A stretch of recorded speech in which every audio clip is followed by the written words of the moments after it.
okay, we're giving you a break from the voodoo hell we've been going through. We've been going through? Yeah, the royal week. Instead, we're going to have a smash party. Smash party is a great way to wind people down after a workout.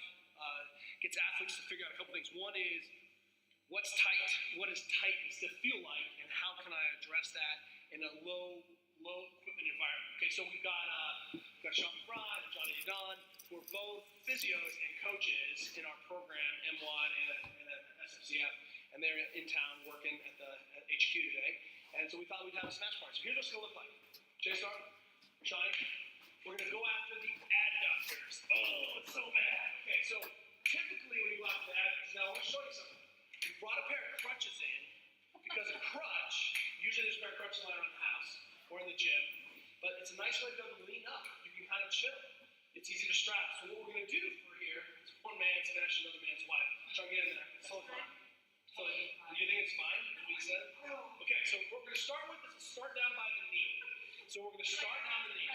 Now in our level 1 courses, we teach all of this technique, right, in our basics. And this is one of the things that we want you to understand. So here's the techniques. One is that Sean is just coming straight down and through, and he's just going to roll through. What he's doing is we're trying to think about taking that fascia and that muscular tissue and just stretching it.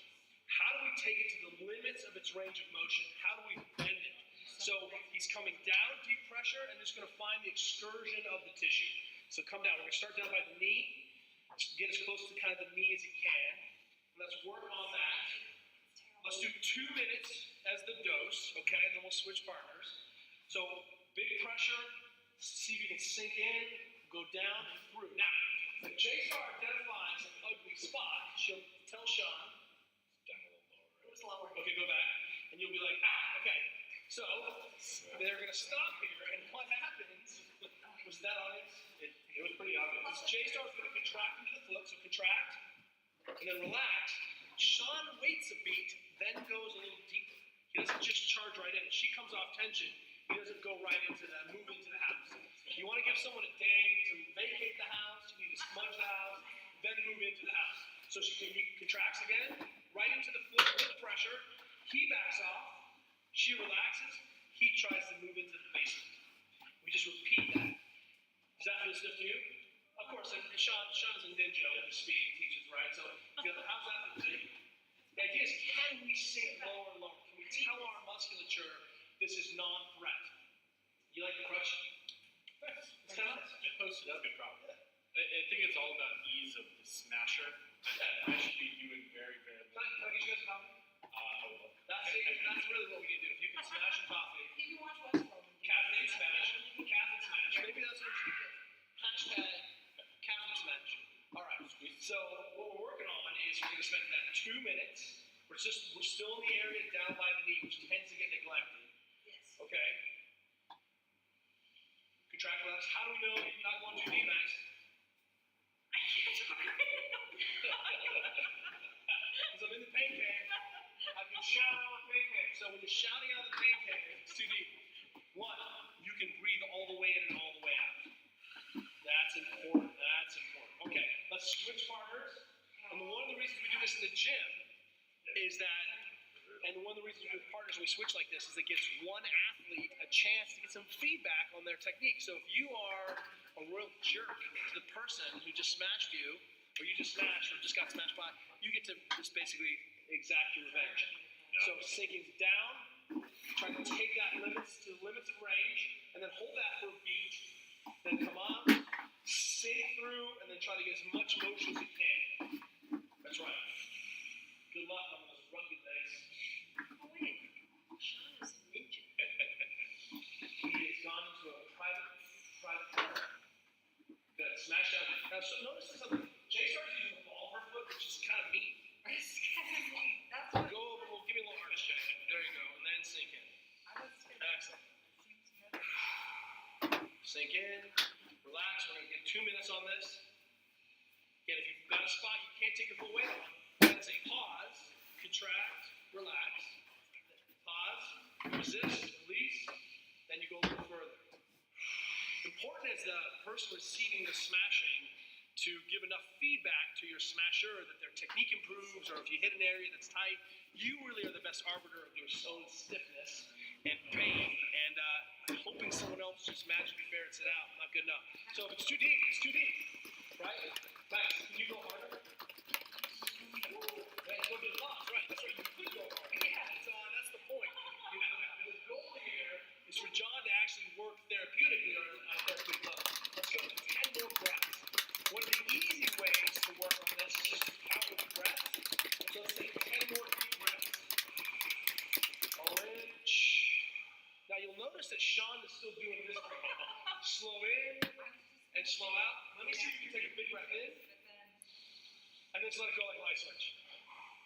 And you'll notice that when he does that, we get an immediate shut off of the lower leg. So the slow exhale under control, right? You're giving me a slow exhale. Now watch the difference. Don't change your pace. Big breath in, and like a light switch. And you're seeing that. So that one of our tells about a tissue being normal is that I should be able to come off tension quickly.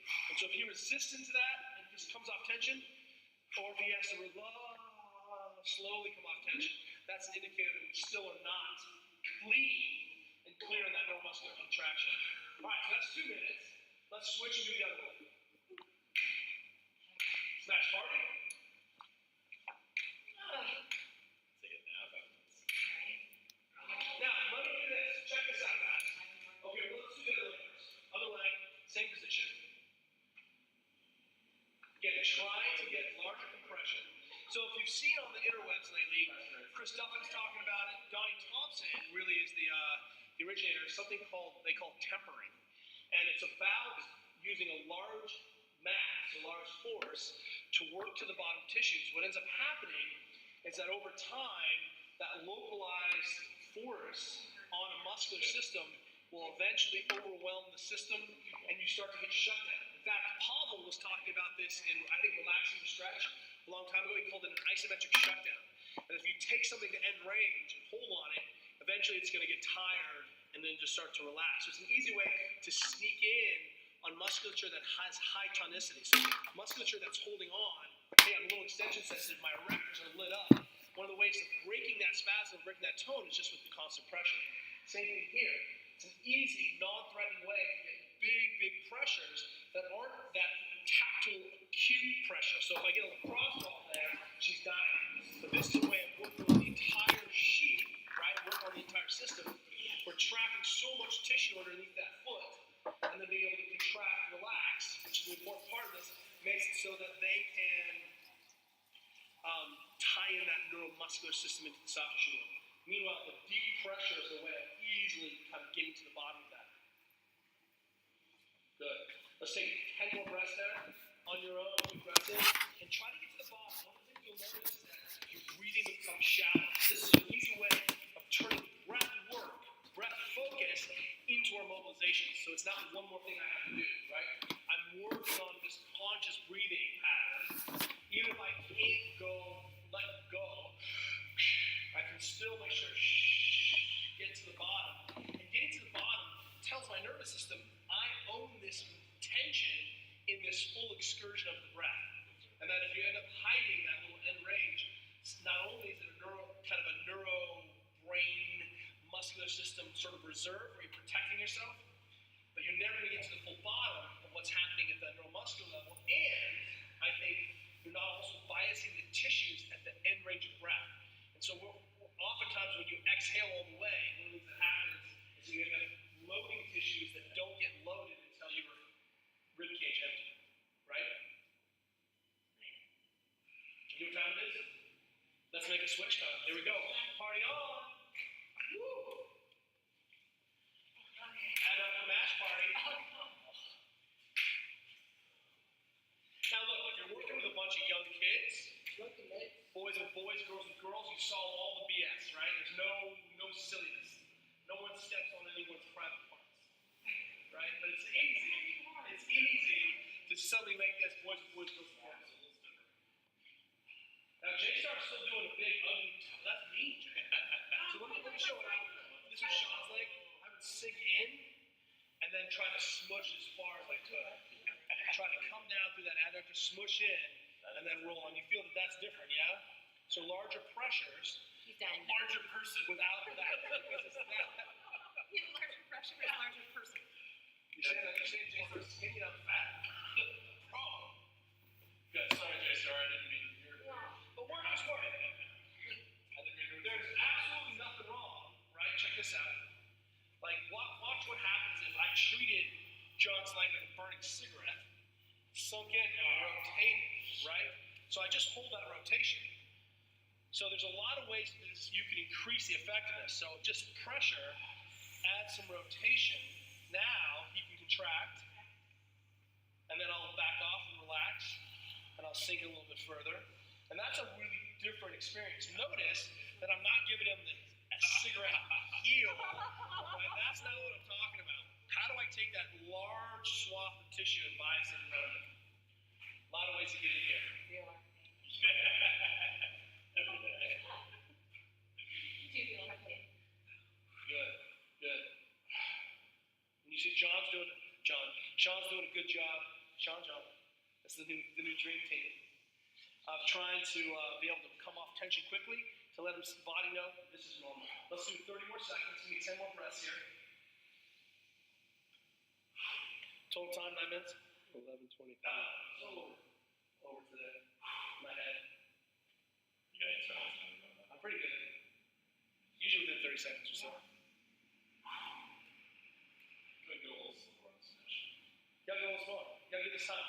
And one of the things about this is an easy way to work on a high quality area. One athlete is, getting some feedback. And one of the things we believe strongly is you can make a massive amount of change to the team with no equipment. And if you're trapped somewhere else, you as an athlete working with training partners need to be able to address your training partner's dysfunction. So an athlete's like, I'm stiff. You should be able to say, lay down. Let me show you what we're going to deal with this. Now I'm going to show you one variation, okay? So let's dismount from that. You guys on both sides of the leg? Yes. Okay. Watch this. Go into a lunge shape, Sean. It's on your side, sorry. So he pulls this knee to his chest. Pull that one to the chest. This one goes behind. So now what we were doing is we're really working on the adductors in the lunge position or the squat position before. But now we bias the adductors in the lunge position, which is slightly different. And understanding that the position of bias, the position of emphasis changes. Go ahead and put your head down, relax. If you don't want to hold the leg, just let it go. But notice that as his athlete coach, I can hold his foot up here, right? He can just kind of lay down, relax. And then I can even come in and try to step through the adductor through the hamstring. And that is a different kind of adductor mobilization. True, false? This is different. Watch this. Can I have a crush? I don't need it. But I'm going to show you that as a professional person working with another professional person, if I can catch that adductor right on and the hamstring, right on where they insert in that ischial tuberosity, he's letting me know that I'm not trapped anything, my feet are pointed away from anything sensitive. But notice that that is an impossible direction, impossible vector to get yourself. Mainly if I was, trying to pierce him, some kind of tribal piercing, this is where I'd go. I'd go right through the hamstring into the ground. And this is a wonderful way to contract, relax. And if you have athletes who complain of that high hamstring adductor pain syndrome, this is a go-to must-have for being able to address tissue dysfunction in this area. Add a little rotation. Makes it worse. See you guys tomorrow.